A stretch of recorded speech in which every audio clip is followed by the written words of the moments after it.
We've gotten 4 RoboCop movies over the years, so let's sit back and rank them.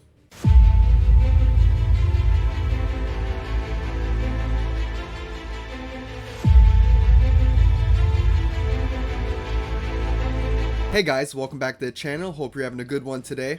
I'm the movie ranker, and today I'm going to be ranking all 4 RoboCop movies from worst to best. We got the original trilogy and the 2014 remake. If you guys enjoy rankings like this, make sure you subscribe to the channel. I put out rankings like this all the time. And let's not waste any more time. Let's get right into it. So coming in the last place at number 4, I had to give it to RoboCop the remake. Now, on a technical level, this is probably the best made film in the franchise. It's very slick, got a good production, pretty good budget to it. The cast is great. We got big names like Samuel L. Jackson, Michael Keaton. No problems there. And also like how they dive more into Murphy's humanity in this one. This is probably the most human version of RoboCop that we've seen so far, and I like that he has to deal with his family, they're by his side, and all the struggles that come with it, and the look of Murphy when he's not in the suit, when it's just the head and the lungs. Pretty horrifying, I'll give it that. But the problem here is that the movie just feels lifeless. It got a PG-13 rating, really watered down everything. There's very little action in this movie when we do get action, and it's like a 2-hour long movie. Detroit doesn't feel nearly as dirty or crazy as the previous films. It just feels like a modern city, like an everyday town.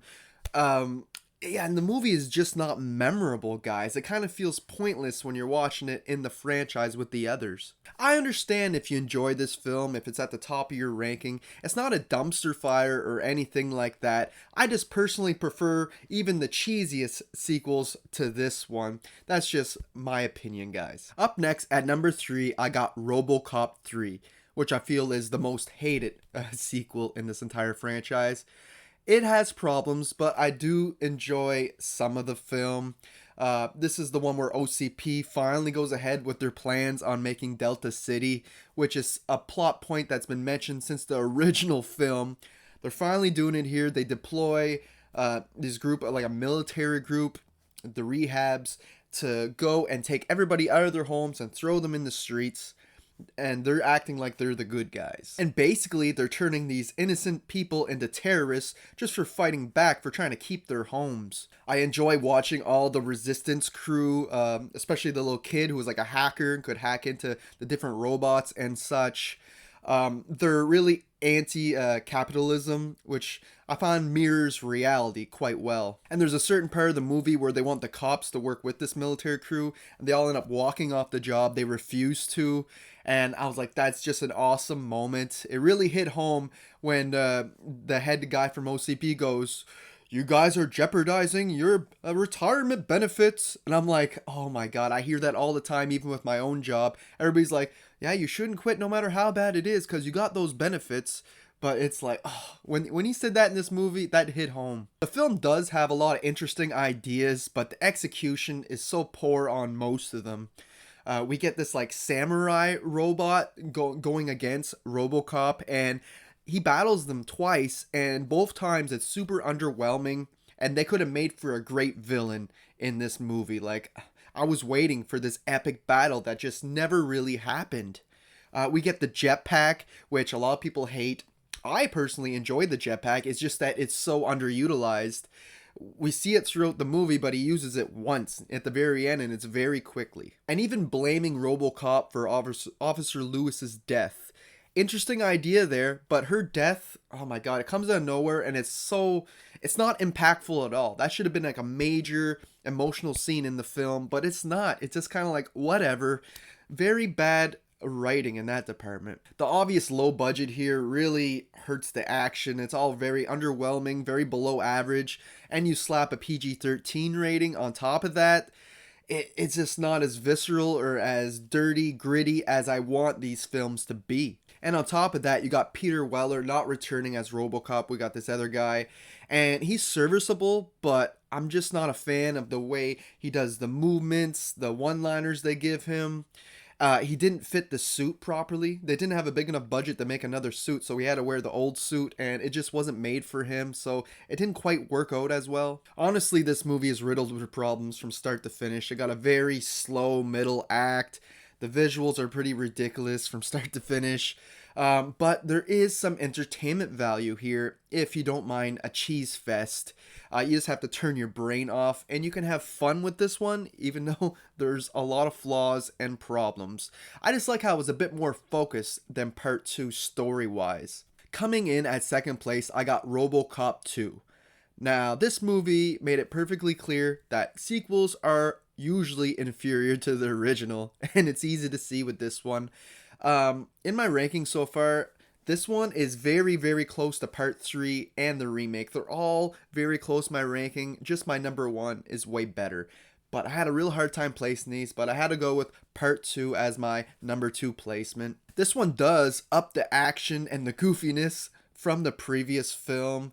It's really over the top and in your face, but the story feels very episodic. Like this is almost a series smushed into one movie. We move from plot beat to plot beat, from trying to take down the gang members who are producing the nuke, all the cops going on strike, and weird enough, RoboCop and his partner still working. What are they, scabs? They're screwing their own union here. Dealing with RoboCop's emotion, and does he feel pain or is it all the machine, and him stalking his wife, and there's so much here, but none of it is really fleshed out. They just keep jumping from one thing to the other. It feels very unfocused. I do like how you do start to see some flaws in RoboCop. The first movie was pretty much unstoppable for the most part, but this one, the villains end up using magnets on them, tearing them apart. This goes to show he is not the best of the best. He can be taken down, but stupid thing on the villain's part, they bring him back. They give him back to the cops when he's all in pieces. What, you think they weren't going to put him back together again? And when they do put him back together and they reprogram him, he's just a friggin' joke. There's a lot of forced comedy here where he's just so goofy, and they take away all the Murphy stuff. He's just the machine, and he's like, I don't know, just his dialogue and that all just feels really corny and stupid to me. And plus, turning our main villain Kane into RoboCop 2 has to be one of the dumbest decisions in cinema. What were they thinking? Taking a death row convict who's addicted to nuke and putting him in a robot, thinking that he'll be better than the good guys that we're putting in. Just because he won't commit suicide, he'll value life. Yeah, but he's a criminal. He's not going to listen to you. So dumb, so ridiculous. And this whole group of villains are very weird. We even get a kid in there. I feel like it's just there so RoboCop can't kill him. But it's just really weird. And the whole final battle with RoboCop versus RoboCane is so ridiculous because one is practical, a person in a suit, another one is stop motion, and your eyes see that and it just looks awful. Maybe at the time it looked okay, but nowadays I just don't like stop motion versus reality when it's mixed together. It just doesn't look well. The only time that worked for me was with Evil Dead, because it worked with the gore and how crazy things got. But with RoboCop, I'm not a fan. But despite all the flaws I have with this movie, I still enjoy seeing all these characters return from the original to the sequel. I still enjoy spending time in this version of Detroit and watching OCP and all their ridiculous things that they're doing. It's fun to return to this land. I just wish that it was a little more clever in its writing, a little more focused. And I just wish it didn't go into these really bizarre directions that it did. But again, it's still very entertaining. Another one you kind of have to turn your brain off to watch, but it is fun when you do. But easily coming in the first place for me is the original RoboCop from 1987. It's a classic for good reason. It's violent, it's bloody, it does not hold back on its R rating with its vulgar language and its gore. The practical effects look great, whether you're talking about Murphy getting his arms blown off and stuff, to the look of the guy who gets covered in toxic waste. I think that's a gnarly scene, all the way to where he gets splattered by the car. It looks friggin' amazing. However, there is some digital effects in here that haven't aged well, but they're not in the movie a lot. It's mostly with the other robot and that, with the stop motion and different things like that. Murphy's vision little outdated, but I can look past that. It doesn't really affect my viewing that much. And Peter Weller as RoboCop, he is just so iconic. He is RoboCop to me. No one else could do it.